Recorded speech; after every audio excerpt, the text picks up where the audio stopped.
اللهم صل على محمد وعلى آل محمد وبارك وسلم. اعوذ باللہ من الشیطان الرجیم. بسم اللہ الرحمن الرحیم. حسدا من عند انفسهم من بعد ما تبین لهم الحق.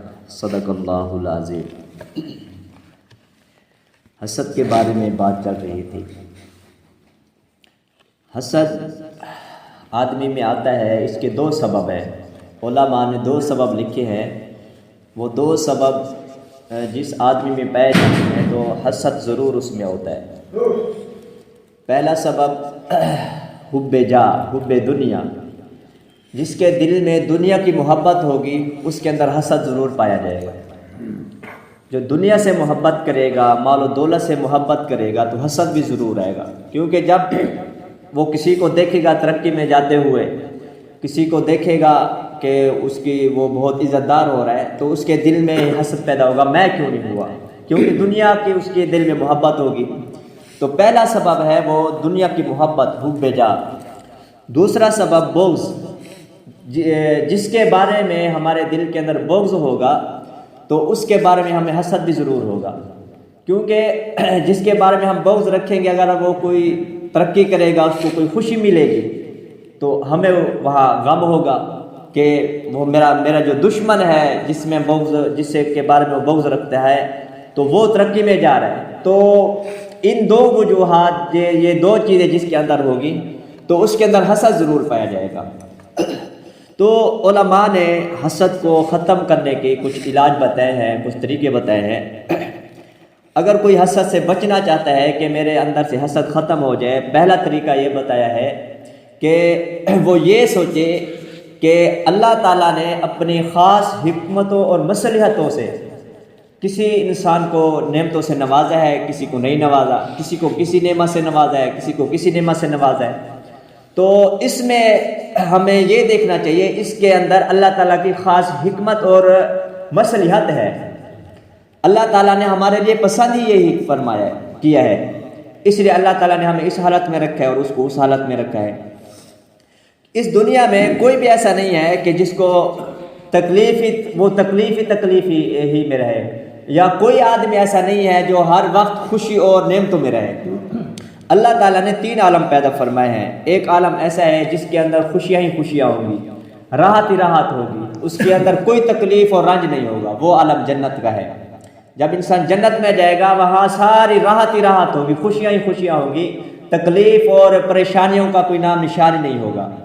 دوسرا عالم اللہ نے پیدا فرمایا جس کے اندر دکھ، درد اور عذاب ہوگا، راحت نام کی کوئی چیز ہی نہیں ہوگی، اس کو جہنم کہتے ہیں. ایک اور عالم پیدا کیا، اس کے اندر راحت بھی ہے اور جو ہے پریشانیاں بھی ہیں، سکون بھی ہے اور جو ہے دکھ تکلیف بھی ہے. وہ یہ دنیا کا عالم ہے، دنیا ہے. کوئی انسان ایسا نہیں ہے جو یہ دعویٰ کرے میں صرف خوشیوں ہی میں زندگی گزارا ہوں، یا کوئی ایسا آدمی نہیں ہے جو یہ کہے کہ میں جو ہے میری ساری زندگی دکھ و تکلیف میں گزری ہے. کسی کو کوئی نعمت ملی ہے، کسی کو کوئی نعمت ملی ہے، کسی کو کوئی نعمت ملی ہے. آج ہم دیکھتے ہیں کہ ایک آدمی جو ہے اس کے پاس فیکٹریاں ہیں، مال و دولت ہے، نوکر چاکر ہے. دوسرا آدمی مزدور ہے بیچارہ، وہ صبح جاتا ہے مزدوری کرنے اور شام کو آتا ہے اور پھر جو ہے کھانا کھاتا ہے. تو بظاہر تو ہمیں یہ لگتا ہے کہ وہ جو مزدور ہے وہ بیچارہ دکھ تکلیف میں ہے، اور جس کے پاس فیکٹریاں اور نوکر چاکر ہیں، گاڑیاں ہیں، بنگلے ہیں، وہ بڑی راحت میں ہے.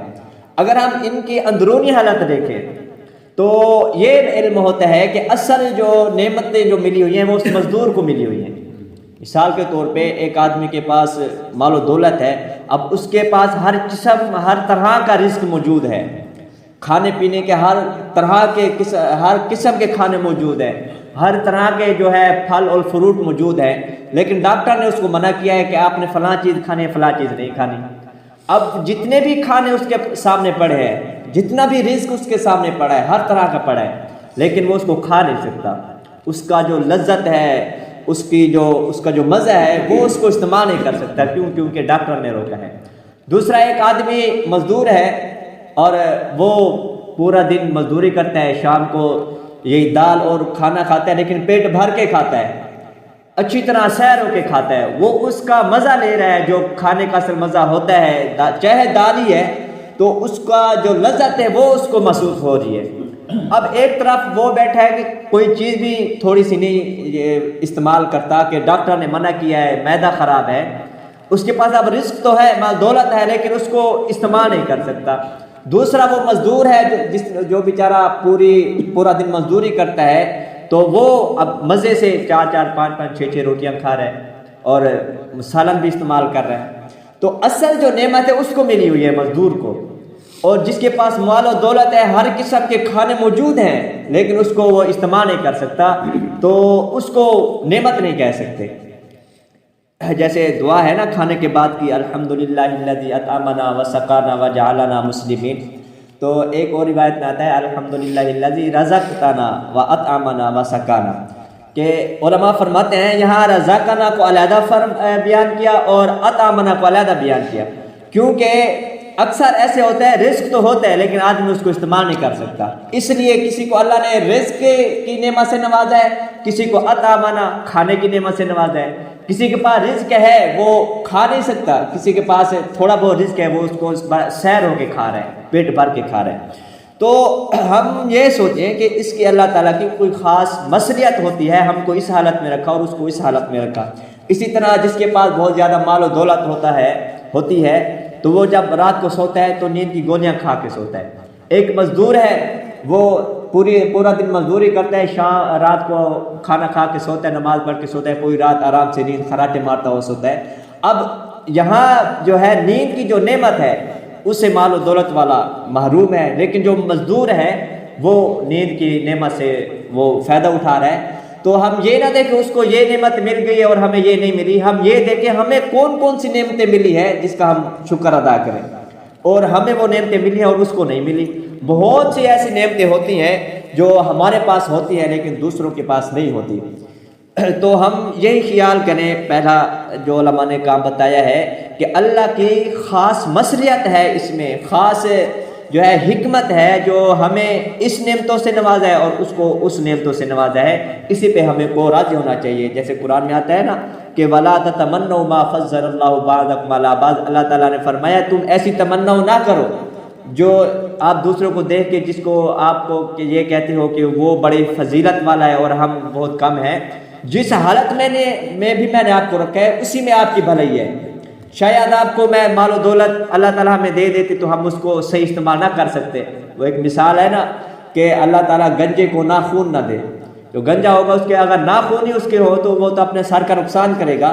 تو اللہ تعالیٰ نے ہمیں جس حالت میں رکھا ہے ہمیں اس پر خوش ہونا چاہیے کہ اگر اللہ تعالیٰ ہمیں اس سے زیادہ دے دیتا ہے شاید ہم گمراہ ہو جاتے۔ ایسے بہت سے واقعات ہیں، پہلے غریب تھے، جب انہوں نے اللہ تعالیٰ سے مانگا تو اللہ تعالیٰ نے اس کو بہت زیادہ دے دیا تو وہ بھٹک گئے سیدھے راستے سے۔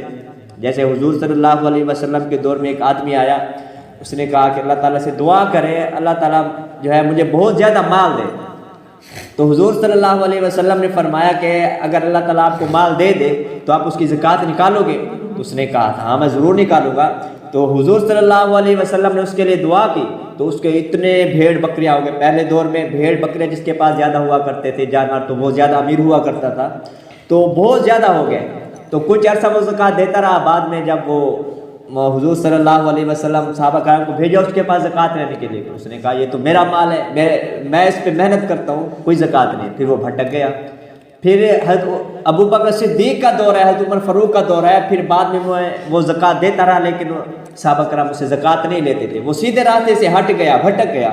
جب جو پہلی اس کی حالت تھی تو اسی حالت میں ٹھیک تھا، جب اس کو مال ملا تو پھر وہ سیدھے راستے سے بھٹک گیا تو وہ کافر ہو کے مرا۔